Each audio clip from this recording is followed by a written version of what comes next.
Queridos amigos, hoy realmente se está escribiendo historia en nuestro país. Se escribe historia que además refleja la estirpe, el talante y lo que somos como nación. La demostración más clara es que estamos viviendo una época turbulenta de dificultades en el mundo, porque irrumpió en nuestras vidas hace casi 2 años esta enfermedad del COVID-19. La primera pandemia de la era digital, la primera pandemia del mundo interconectado, la primera pandemia de un mundo veloz en las comunicaciones.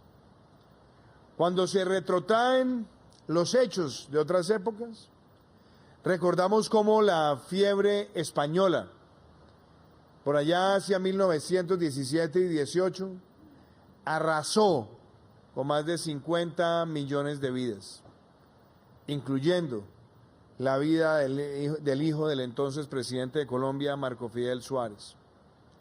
Bellanita, nacido en lo que se conocía como Hatoviejo, Antioquia.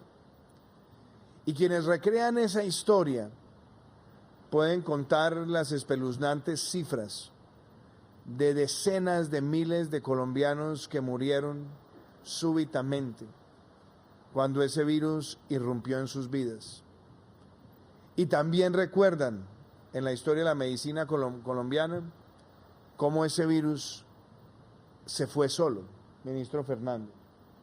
En Colombia y en el mundo, un paso implacable de alrededor de 1 año y medio, pero suficientemente cruel para arrasar con más de 50 millones de vidas.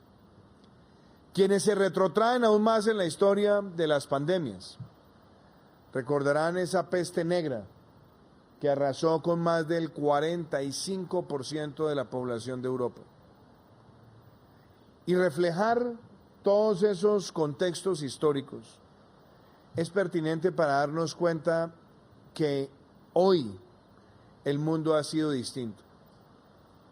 En menos de 1 año, el mundo logró desarrollar vacunas. En menos de 2 años, distribuir más de 10.000 millones de vacunas en todo el planeta. Y eso tenemos que reconocerlo como un triunfo de la humanidad, como un triunfo de la ciencia. Pero qué importante concentrarnos en nuestra Colombia para entender cuál ha sido el papel de nuestro país frente a este fenómeno. Porque muchas de las decisiones que se tomaron antes de la pandemia ayudaron a enfrentar este momento en el 2020. Y muchas de las decisiones que tomamos durante la pandemia nos tienen hoy con una luz importante de optimismo. Déjenme empezar por reconocer algo muy valioso que estamos celebrando hoy. Trabajo en equipo. En equipo sector público, sector privado, gobierno nacional, gobiernos locales, trabajadores y científicos.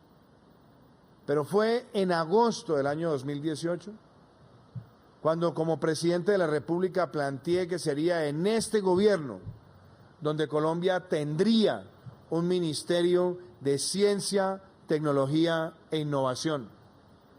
Y lo fundamos antes de que la pandemia llegara a nuestro país.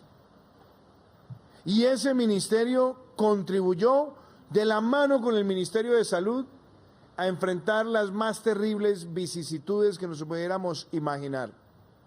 La llegada de un virus a nuestro territorio. Y en cuestión de semanas logramos tener una estrategia que tenía la prevención y la preparación, la contención y la mitigación como etapas para enfrentar el COVID-19.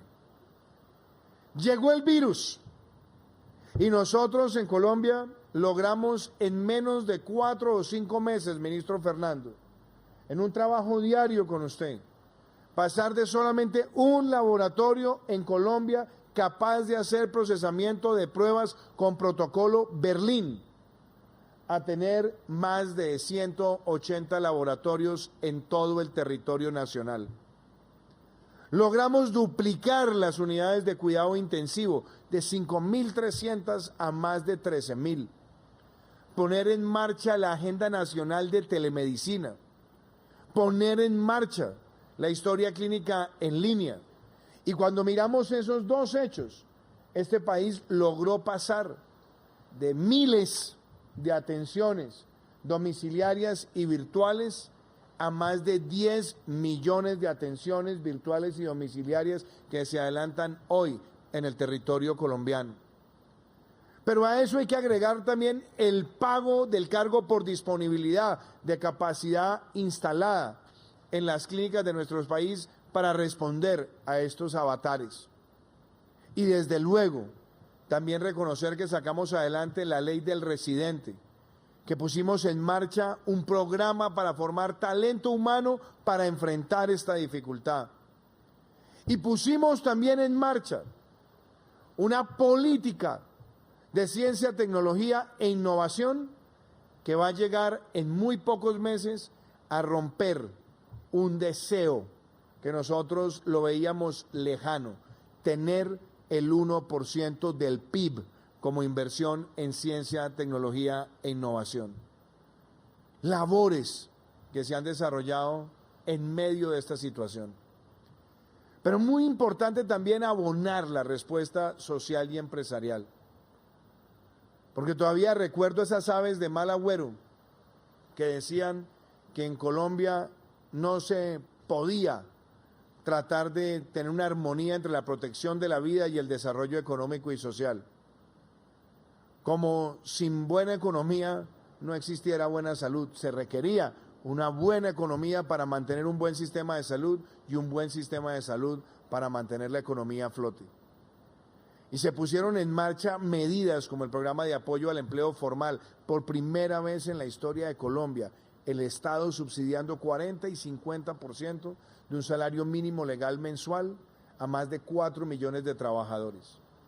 Se creó el ingreso solidario, que en cuestión de semanas llegó a más de 3 millones de hogares en nuestro país para atender esta situación de pandemia.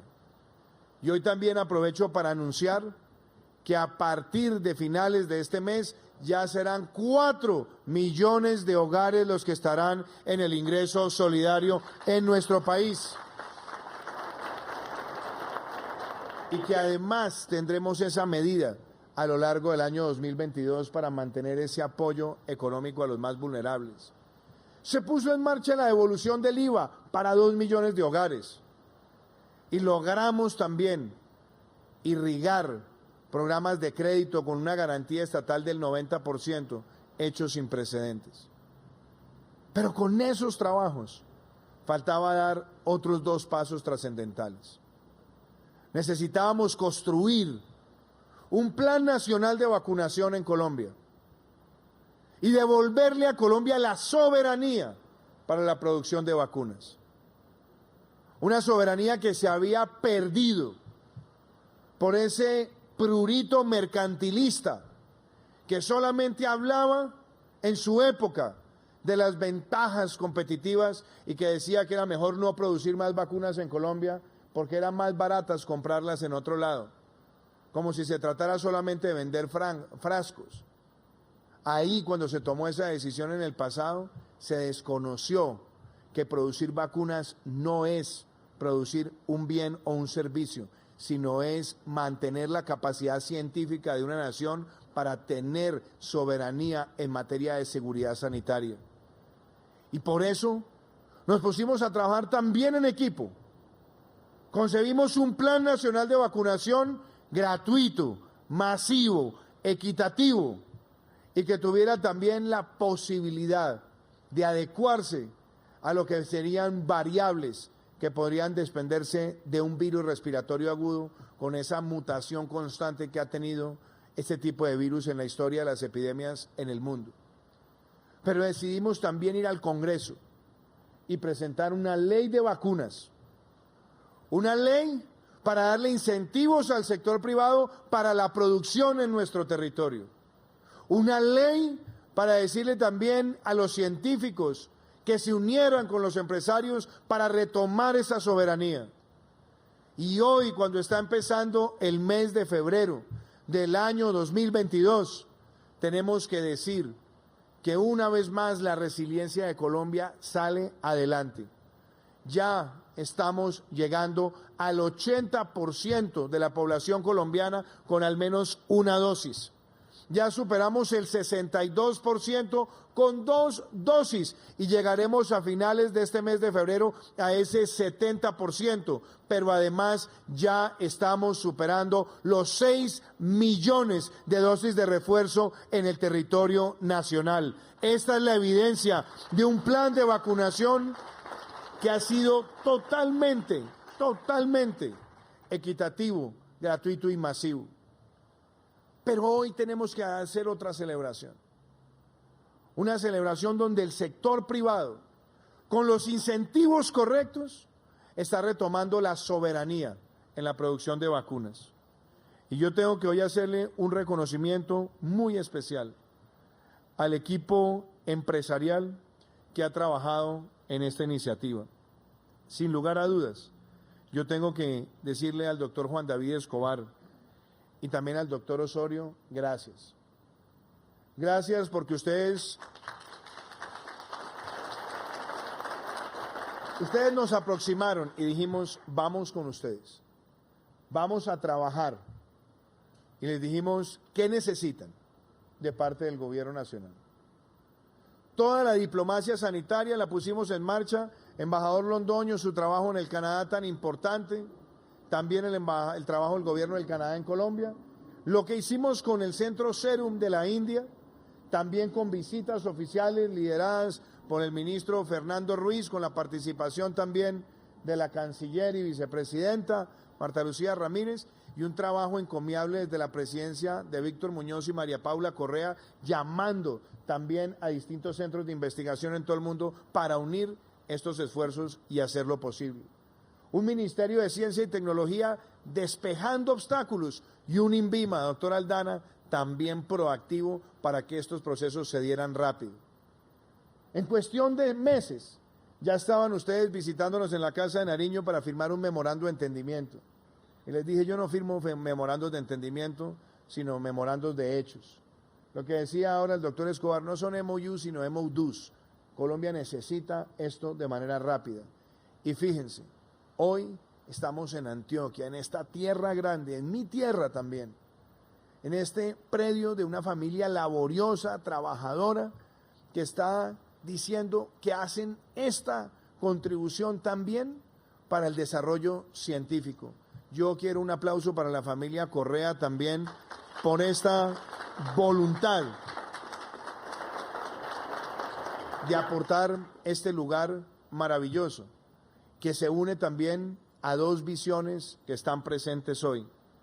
A la de Rodrigo Hernández, el alcalde de Río Negro, y a la de Aníbal Gaviria, gobernador de Antioquia, de hacer de esta oportunidad un verdadero hub científico.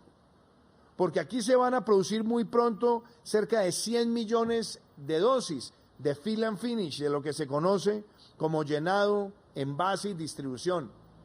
Pero viene después la etapa de transferencia de tecnología y después la producción autónoma de vacunas, que va a estar orientado no solamente a COVID, sino también a otro tipo de patologías, incluyendo poder desarrollar medicamentos especializados para atender situaciones de cáncer.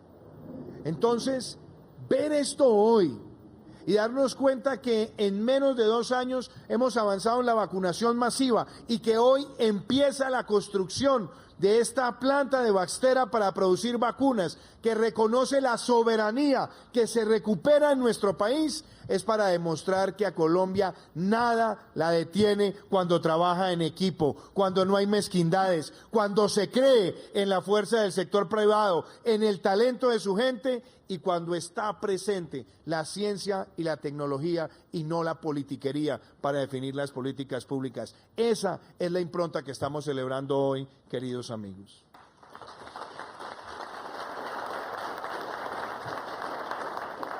Sin lugar a dudas, tengo una motivación adicional.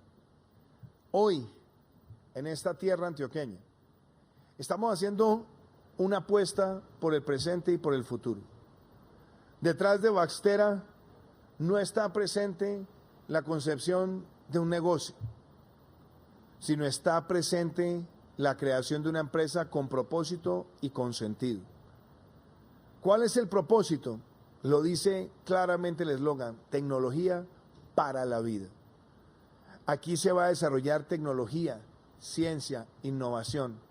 Se va a trabajar con las redes de universidades, se va a trabajar con centros de pensamiento y se va a trabajar con una institucionalidad de salud que ha sido robustecida, Fernando.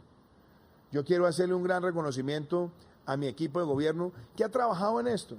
El equipo del Ministerio de Salud, de Ciencia y Tecnología, el equipo de la Presidencia, el equipo del Instituto Nacional de Salud de Colombia. Porque todos se pusieron en un solo propósito: despejar obstáculos para que la fuerza del sector privado también pueda irrumpir cuando hay empresas con propósito. Y eso lo quiero poner en el contexto de nuestro país hoy. Son preocupantes los discursos que uno ve en América Latina, expropiadores, segregadores, los discursos que tratan de estigmatizar al sector privado, que tratan de generar una fractura también entre empleadores y empleados. Son preocupantes esos discursos que tratan de mirar al empresario y ponerle el ribete de rico y llamarle al trabajador pobre para que entonces se generen conflictos sociales que solamente terminan entorpeciendo el bienestar. Porque esos discursos fallidos, ya vimos las tragedias que son capaces de causar en otros territorios y vemos esa diáspora buscando esperanzas en cualquier lugar porque lo perdieron todo gracias a esos cantos de sirena que terminan siendo la mutación de la democracia a la dictocracia, a la dictadura, y que terminan siendo pan para hoy y hambre para mañana, o hambruna para mañana.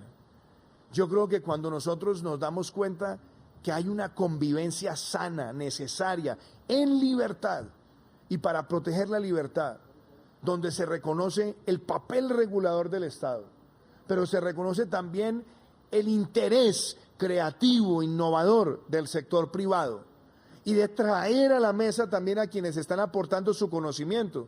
Es allí cuando las sociedades prosperan y progresan. El gobernador hacía un llamado a la unidad y sabemos perfectamente esa referencia que él hace, porque esta tierra antioqueña ha tenido como uno de sus grandes pilares históricos ese trabajo entre el sector público, el sector privado y la academia.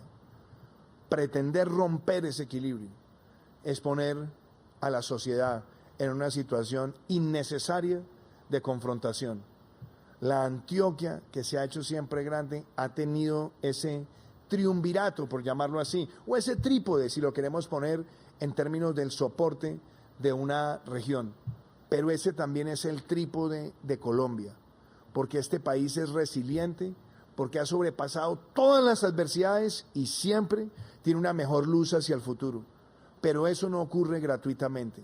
Eso ocurre porque en este país hay un espíritu empresarial que nunca se puede poner en jaque y que lo defenderemos con todas nuestras fuerzas cuantas veces sea necesario.